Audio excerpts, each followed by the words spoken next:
So it just dawned on me as I'm watching this intro now for the second episode that we do have people that don't watch our YouTube clips and they only listen to it whenever I get around to uploading these to Spotify.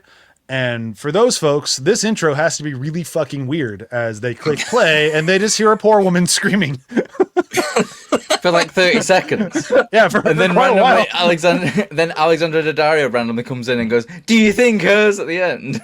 When I signed off on this intro as being amazing, as John's always are, I did not think about those poor folks. And I'm not doing anything to fix that. I just, I want to acknowledge you that if you are watching this or listening to this on your way to work going, what the fuck? You're not wrong. But also, I'm more concerned about the people who listen to it in the gym or something, and like it's the next podcast in line, and immediately like they're mid sort of like bicep curl or something, and then all of a sudden just like screaming in their ears, and they're like ah, drop the weights down, and they land on the feet, so it's like a ah. Also, I'm not sorry. Thank you, Joel. Keeping us honest.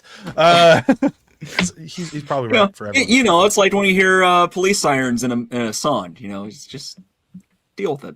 Deal with it, yeah. But I have to imagine they're having a little bit of an odd experience, as we all are with our new show of Neon Bloodbath. I last week I did not do any intros whatsoever because I just had to dive into this thing. This week I'll do intros. I'm not sure. Should I do nicknames? I can do nicknames. Here, we'll do some nicknames. Why not? Right? Matt, Zombie Dog, Richter Belmont, Dykes. Who's Richter Belmont? Tasselvania. Oh, yeah. Okay. Oh. Yeah. You're going for vampires. Didn't we do that though for what we're doing in the shadows? Well, he was a vampire hunter, to be fair. There we go. So so welcome to Binge Buddies, Neon Bloodbath. Me, host always Brian Dress. With me as always is Matt, Zombie Dog, Amun, Dykes. Amun is in the Egyptian. No. Oh, okay. Amun is a character from Twilight. Fuck you. We also have Joel, Dimitri DeWitt. It's another It sounds like it could be his name. It could, but it's another Twilight vampire. Yeah, it's coming soon with Twilight Binge Buddies, followed by 50 Shades of Grey.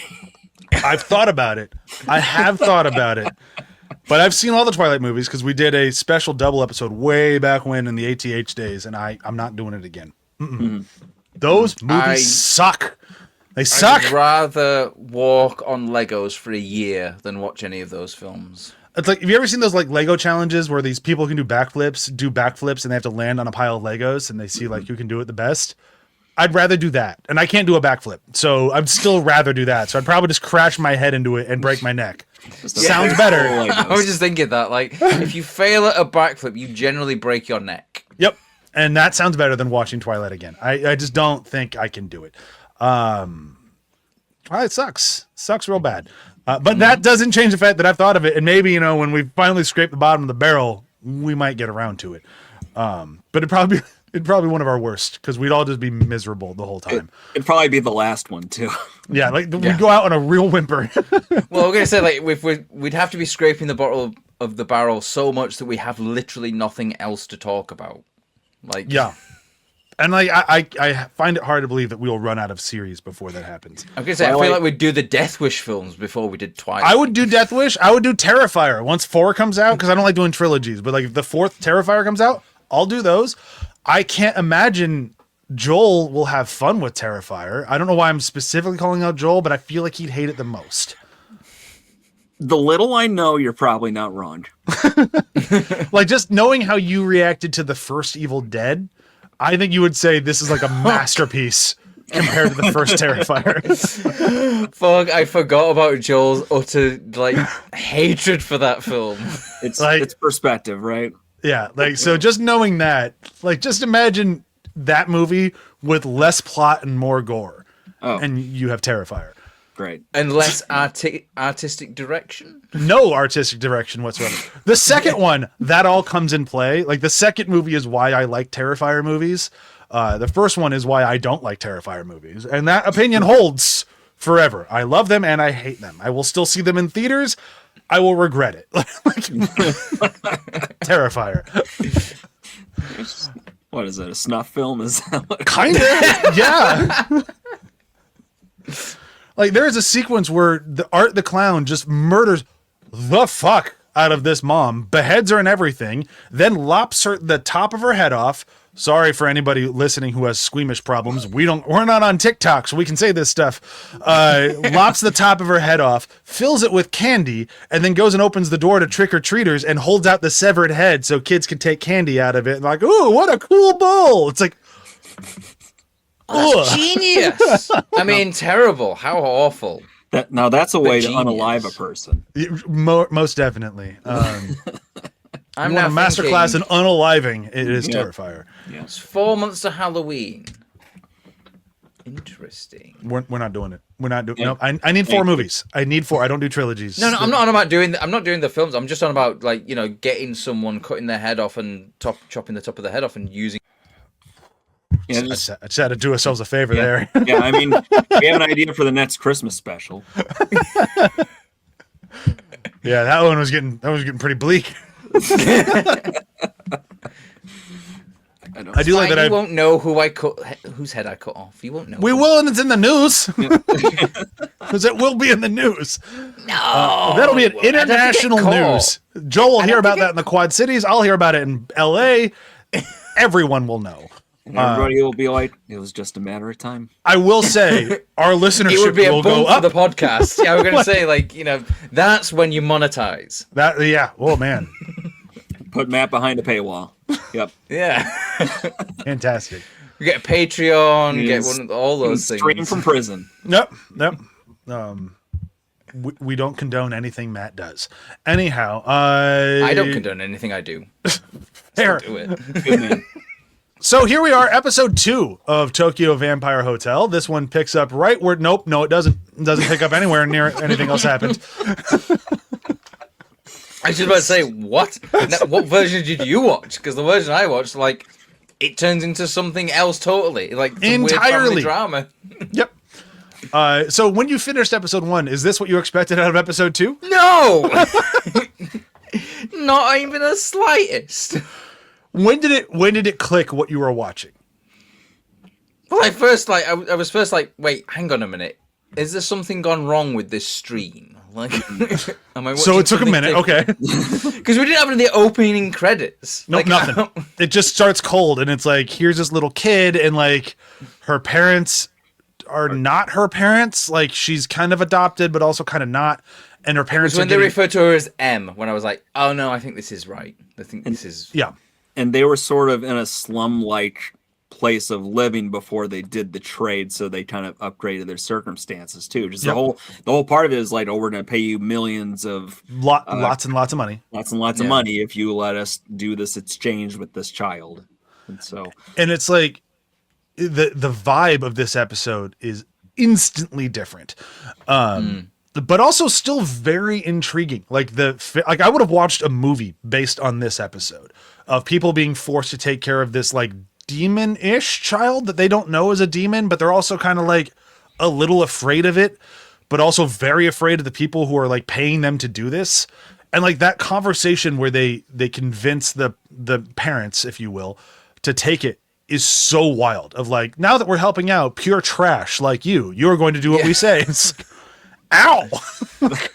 What I like as well is like clearly they're not the only ones, because there is the conversation as well with the other between the parents where they're talking about one of the other ones ran off with like someone or something like that. So now she's got a new dad, and they're gonna find this other dad and like basically brutally murder him from the sounds of it or something. Yeah. Like it's crazy. Like, and it's so cool. Like this idea of like, oh, like, forcing people to, not even forcing, just basically saying, if you do this, we'll give you a shitload of money, but there are some rules. Like even down to like the specific food that they have to have on the specific day as well. Like and I like extremely strict rules. Yeah, and if you look at like the sort of things, it's like it's a lot of high iron.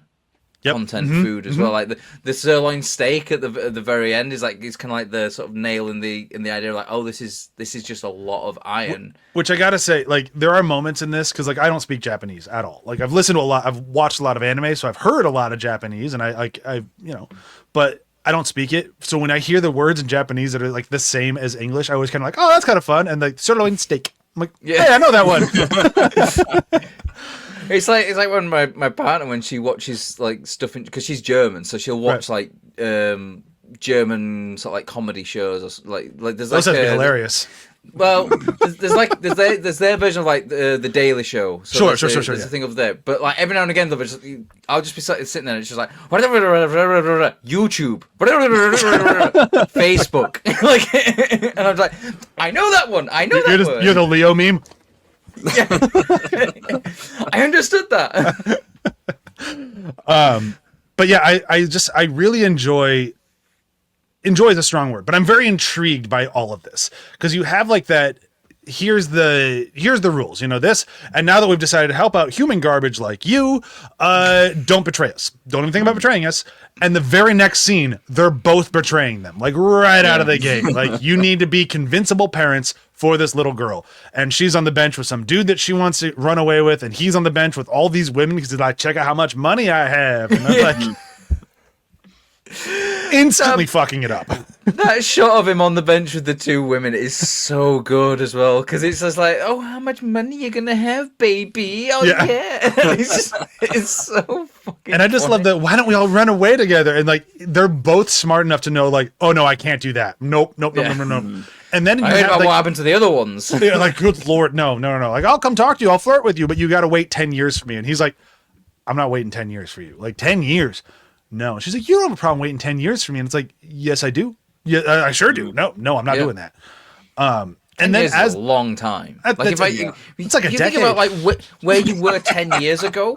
Like 10 years ago, I didn't know you guys. 10 years ago, I wasn't a dad. Like 10 years. 10 years is like a fifth of your life, Matt. Oh shit! Do you know when Matt's gonna die?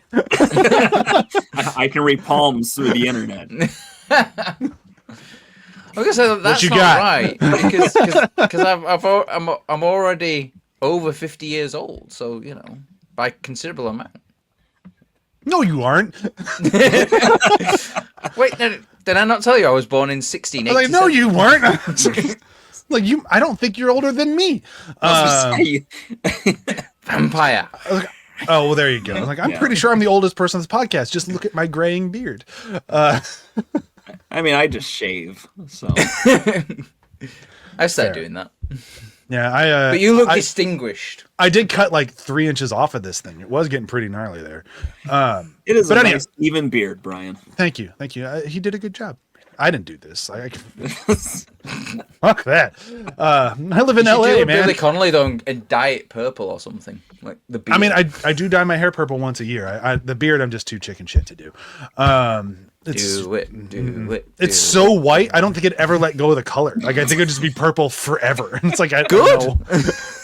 But it would just be like this chunk, because like over here, it's not. So no. Exactly. That's the best bit. Yeah. All right. So this has been the Vanity Beard Podcast. Anyhow.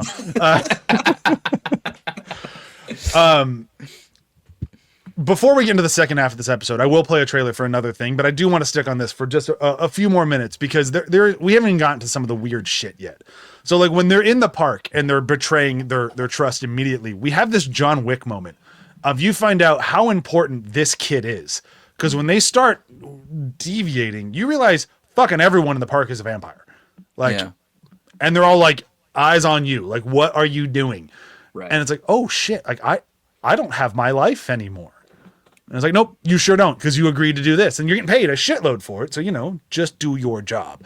And that's where she bites her as well, isn't it? She bites the mum on the neck. That's a little bit later, but yes, that does happen. But we still have like the scene of like, they are told like, so now that you guys are her parents, you need to get pregnant because she needs a sibling. So get to fucking. And they're like, yep, we're going to do it. Yep, we got it. And then they get to that bed and he's like, all right, so let's do this. She's like, get the fuck out. No.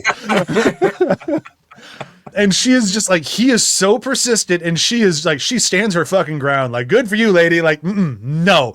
Like, I like full blown just insult him. I could never have sex with someone like you. Just nah. Like, this shit ain't happening.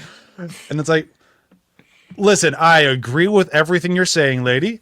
Good for you. Those vampires are gonna kill you though. Like you're fucked. You might want to I think that comes back round to like, you know, we mentioned about there's going to be cultural stuff we're not going to miss, and her problem is not like you know, he's not attractive to her or anything like that. It's the fact that he's what she would still like to use the term degenerate gambler or something like that, and it's literally it's the gambling that's the problem, and I think it's another one of those sort of like cultural things that we kind of like we don't fully understand, but the series does a good enough job of explaining it. You get it, yeah, in a way that you get it, and like and it's that's what I love about this. It's one of those shows where it doesn't sort of like spell everything out to you, but it gives you enough to understand. Yeah, like the reasoning behind it as well.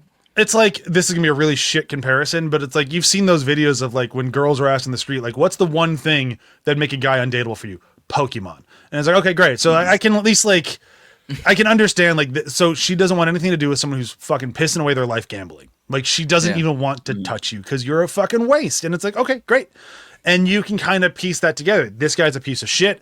She's probably not a piece of shit, but she's also like, not the greatest human in the world, but like we don't really have anything else to go on beyond the fact that she took a shitload of money to raise a kid that's not her own.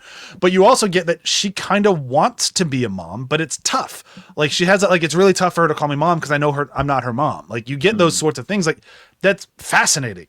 But then she has that moment that we'll get to now that Matt was mentioning where she's like, she sees the girl and she's like, she mentions that she cut herself and that she was bleeding. She's like, oh shit, how much did you bleed?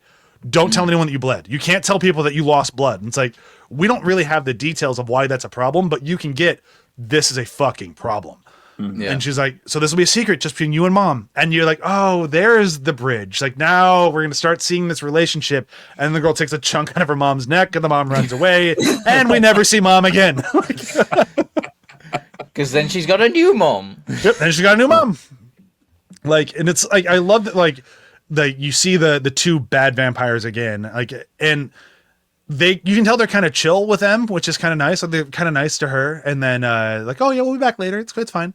But they tell the dad like, you need to make it convincing that you ran into this woman and she's going to be your mom now. So he meets new mom in the park, and then we get the scene almost immediately. Like, can I be your mom? And she's like, sure.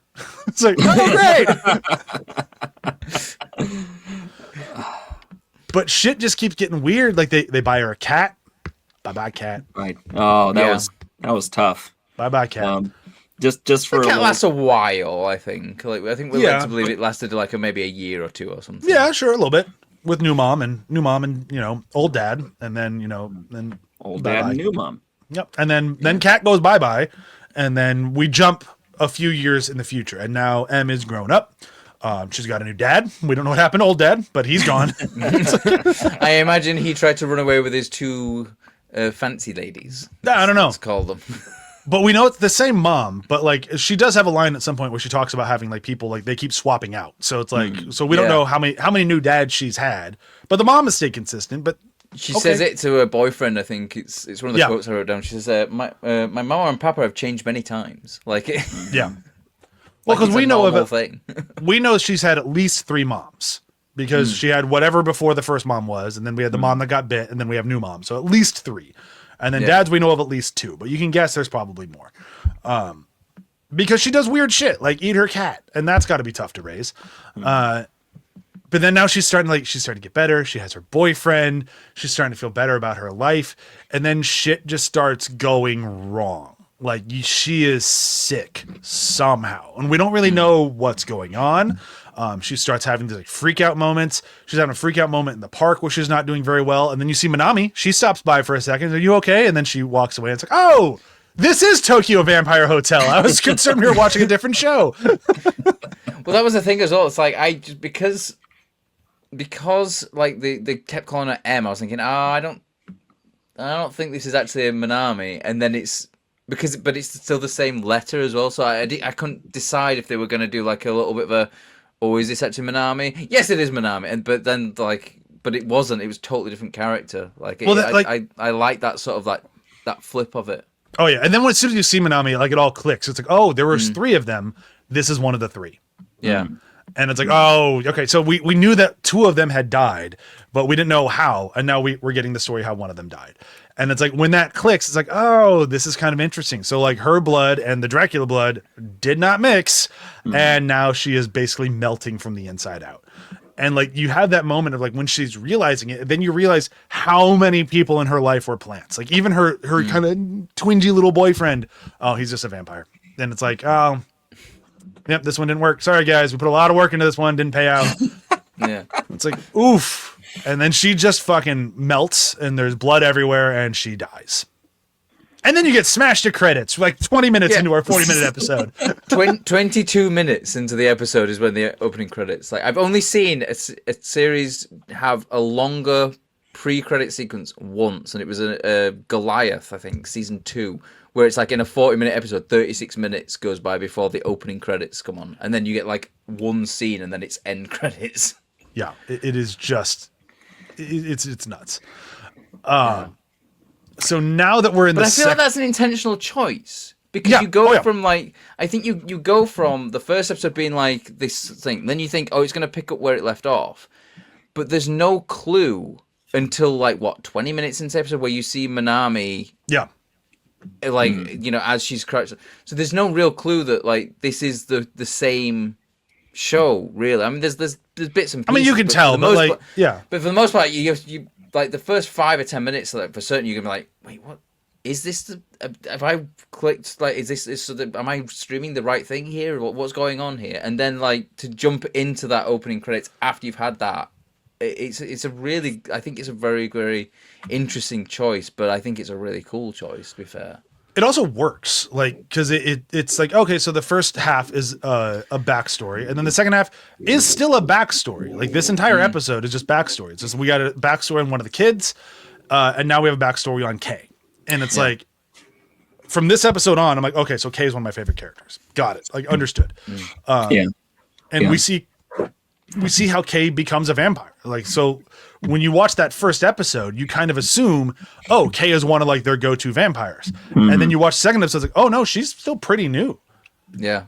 Like she's fully in. So surprised where like finding out that she's not from like the 1600s or something like that. Like, but she's actually just been turned like in what the last 10 years or something. That's what it feels like. Yeah, she's pretty new vampire. But she's on a trip to Transylvania. Never a good idea. With her buddy, and they're going to like investigate like, castles and stuff, and then they run into Giga, right? No, it was someone totally different. Oh, I thought it was Giga. No. But they run into somebody who's like, yeah, this is a really cool thing. You can see where they used to do like sacrifices of humans and stuff. Like there's like that used to be a pile of blood. There used to be a pile of blood. There used to be a pile of blood. Come with me to the catacombs. And they're like, yeah, let's do it. It's like, You're in Transylvania, some weird woman's taking you to some catacombs, you're gonna be a vampire. Or a vampire's meal. Like, yeah, like no. What do you think? What are you thinking? And it's like, well, they think it's a good idea. It's not. But I do like the kind of reveal of like, because as they're kind of going through this castle, you start seeing like similar places that we saw in last week's episode of when Minami was freaking out and you're seeing those tunnels. Now you're seeing Kay in those tunnels. And it's like, oh, this is starting to connect some dots. And it's I like that as well. Like, cause it's like when you saw those flashbacks or the flashes in the mind, you're like, oh, what is like, it's some sort of tunnel. Where is that? It's like, and then like in this episode, you're like, oh, it's that. So like we're getting like, we're not just getting backstory and characters, we're getting backstory and like the world building is still happening as you're building up characters. It's really clever the way that they managed to both build up character backstory and build the world up like simultaneously. Well, Minami isn't even, I mean, part of the interesting thing about this too is that Minami, as far as you know, she hasn't been there. And so there's this weird connective tissue where Kay is experiencing this stuff directly, but Minami has some sort of connection to it somehow, or if she's able to sort of glean that from Kay herself. I'm not sure, but there's a lot of question marks still around that, even with the direct reveal of Kay has been here before. Yeah, and you could think like, is the reason why Manami's seeing that from Kay's because Kay's in the Dracula clan and she's got Dracula's blood in her? Is it because of that, or is it just is she just sort of, is Manami more sensitive to just vampires' thoughts in general as well? It's so good the way that it's like it's throwing more questions at you whilst answering. It's literally answering like a question of where was this visual thing from, with like 10 other questions of like, well, it's from this other character who's not this person's memory. So you're like, wait, hang on a minute. Then so how are they seeing it? Like it's so good. Like it's really good. I really dig this. Yeah. So this feels like a structure problem for me, and I only mean that in terms of if this were a longer than 16 episode arc. Is that how long it is? If it was longer than 10 episode arc, if they had more time, it would make sense to elongate some of this, have a couple episodes following Manami, and then stepping back a little bit and filling in the blanks. It feels like everything's kind of compressed in a way, because I can see structurally it makes sense, right? Yeah. It's you introduce the main character, you fill in some of the blanks with the world building, and then you drop back in with her now that you know more about this world. But it ties into the kind of furious pace of everything happening with this. So I understand it from a structure standpoint, but it is, like many things in the show, a lot of whiplash. Oh yeah, and that will be consistent the whole way. You'll get used to it. By the time we're done, you're like, oh, that's a part of this show.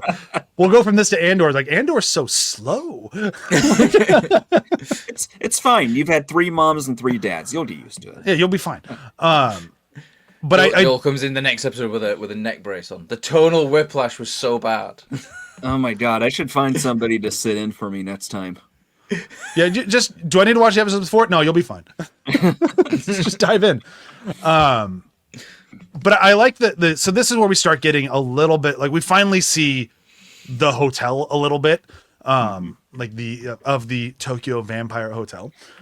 We get some actual like good vampire action. We see that like these are Japanese vampires, so they're not interested in Kay because she has boring Japanese blood. Like I've had that. Like come on, like your friends from Romania. That yum yum yum yum yum yum yum. Like, oh, I like as well that they put her in the lift and like send her down, and it's the sort of like an early thing where basically it's because the ones at the top of the Corvins and the Dracula clan, like they're basically they talk about them as if they're like bottom dwellers, like they'll have her, it's fine, and they just sort of like shove her in there and just send her down.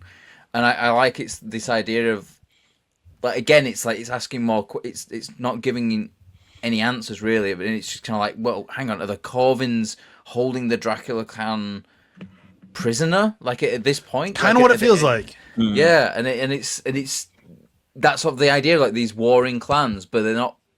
But like but are they warring? Because it looks like one of them has won and imprisoned the other ones. So it's like, why have they just not killed them as well?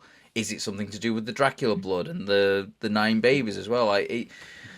There's so much here, like to just kind of like it's one of those ones I got to the end of the episodes like I want to keep watching, but no, because I need to be able to just talk about these 2 episodes and not end up going, oh well, is it like, what happens in like episode 6? Well, like this is an example of a show I need to have a fresh recollection of.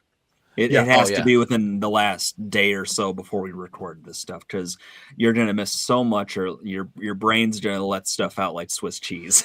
It's like Brian asked me the other day, like, how did your episode 1 end? I was like, I had to go back to my notes to know exactly how it ended, because I was just like, hang on a minute, like, how did it end? Because it's so weird, the tonal whiplash and all, and like the changes and stuff like that. I'm just like, hang on a minute, which one was episode 1 and which one was episode 2?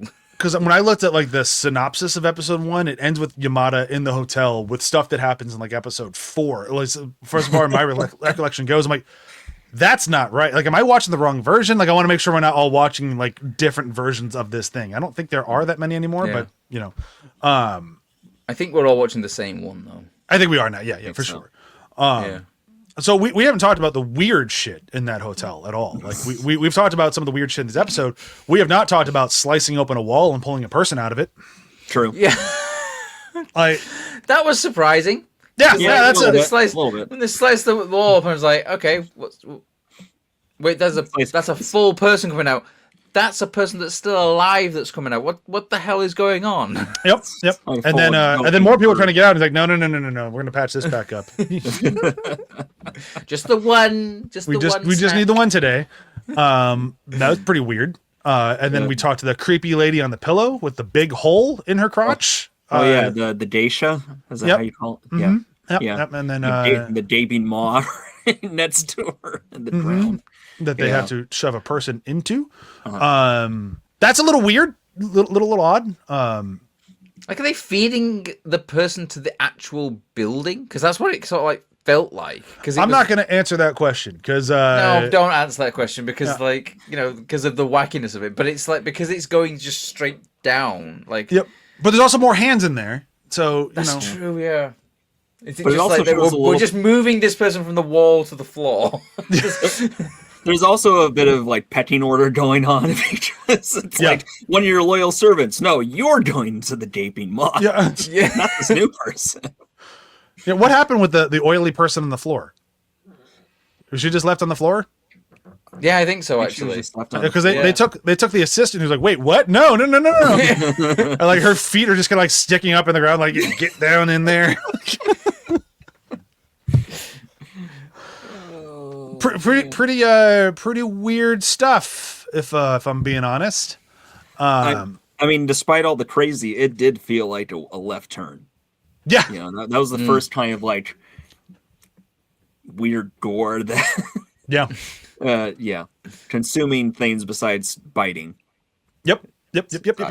And it gets weirder, so good to know.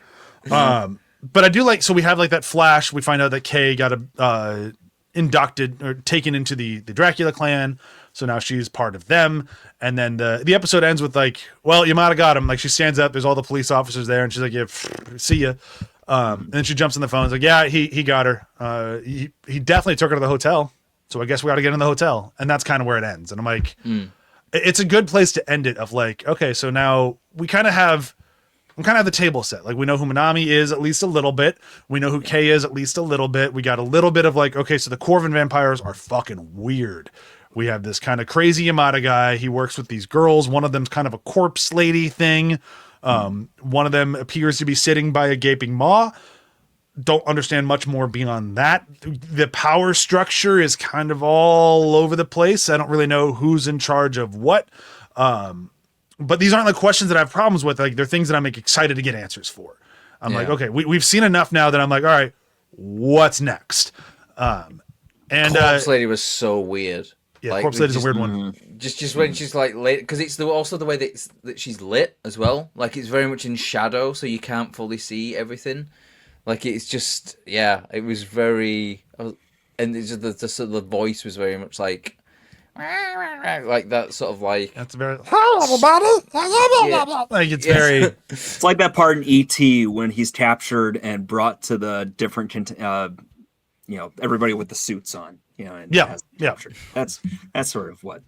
And we don't get any details about creepy corpse lady, but I'm still kind of okay with that too. Like I don't really need the details. Like I'm like, all right, let's just see where this goes.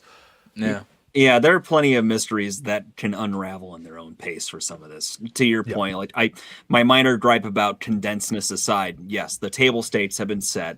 We have a clear picture of the different warring factions, maybe less so about who has supremacy or not. Right. And we know enough about the main character and some context now to infer a little bit about where she's going and why, without knowing the big secret behind what's happening. Yeah, we still, all we've really got is the world is ending, and Minami is important, and both sides want her. Like, that's kind of where we were at the end of last week. We're kind of there here too, but we've colored in a lot of like the gray area, and I can't say the show will ever become linear, but I think I think this pace will continue in kind of a fun way. like I said, I've never piecemealed it like this before. So I'm used to like I'd already be done with it by now because I started watching it 4 days ago, so I'd be done with it. So I'm kind of excited to see where we go. I wonder if it's one of those things where like the more you take, if you take your time with it a bit more, you sort of like you appreciate and like notice other stuff that you might have missed just by. That's what I'm thinking. Yeah. You know, you just like you blitz through it, and it's like everything kind of bleeds into one. I mean, I know that happened with Good Place a lot. So because like Good Place, I usually Yeah. watch over like 3 days. So like this is gonna be good. I don't really have a quote from this episode. It was tough to write them down because I can't really take notes and read subtitles at the same time. I had a good one. Okay, go for it. And I really liked it. It's just it's the creepy vampire guy in the suit. Please do your best not to betray us, because we've helped trash like you live decent lives. Like it's such a great line, and it's the way he says it with just just the tone of it. It's just like the words that are coming out of his mouth does not match like the actual tone, because it's just kind of like because it's almost like he's being referential to them, like, but he's also like telling them that they're trash and everything. It's such a good line. Yeah, it was a good one. I didn't really have one specific, so I was just gonna go with a favorite moment. And mine was clearly pulling the oily person out of the wall. Because I will never forget that moment from the first time watching it of like, all right, I've got this. Like uber violent vampire clan, I've got it. Like okay, so like they're gonna fight, whatever. What the fuck? Like I just think it was just a very good like I am not prepared for this show moment, and it's very stuck in my brain. Why are they pulling a woman out of a wall? I mean, again, I don't want to spoil things, but I will tell you, you get to see inside that wall at some point. It's crazy. I'm excited for you guys to go on this ride. What I'm getting the idea of is that everything is crazy in this. Yep. Mm-hmm. I'm okay with it. Joel, any favorite moment or quote? No, I mean Perfect. Perfect. It's like I said, it's so much. It's hard to pare back to anything specific that'd be like a highlight for me. It's all so much. Well, to wrap this thing up, as we kind of did last week, I'm just going to keep doing this until I run out of him. I don't think I'm going to run out of him because he's made a shitload of movies. But just kind of keep shining light on the I don't want to say brilliance of Sion Sano, but it's kind of the brilliance of Sion Sano. I want to play another one of his trailers because I think it's kind of a fun way to go like, this is the dude whose show we're watching. He's only made one TV show. He's mostly made movies. I'm not going to give any preamble to this one whatsoever. We're just going to watch it. If I can get to the right tab. I can. My granddaughter has been lost to us. Oh, okay. Just wait. I would have her return to me post haste. And you, sir, Nicolas Cage? Is that Yeah, that's right. are the man to do the job.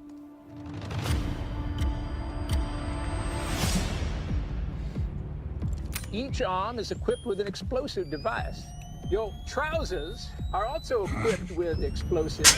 I like the word trousers. Yeah. One word. Just beyond the point where we now stand. Trousers is the right word. Where evil That's fine. It reigns. sounds silly to me. We're Americans. At the Pants end is of time, underpants. If you have Yeah. not returned with Bernice, No. well, I think you get the idea, son. Godspeed. This movie is fucking crazy, by the way, if you couldn't This guess. is the ghost ladder. I'm starting to think the name is enough We are to not the ones who hold imagine the that. captive. Although this is very, It's been 2 days. I'm having a hard time placing it. Still, There's she some is weird, missing. like, futuristic stuff while tied to a bunch of cowboys. Yeah, it's It's got a neo-western kind of feel to it of like that sort of like Blade Runner mixed with Fistful of Dollars or something. and kind of Fallout at the same time. Yeah, Cyberpunk. Fallout's a good shout actually. Yeah. It's not his best movie, I'll say that much. Like I liked a lot of his other movies more. But he tried to do an American movie, so I thought it was worth showing this trailer. I still think you should watch the trailer from last week before this one. I mean, it says something. He says the wildest movie he's ever seen or made.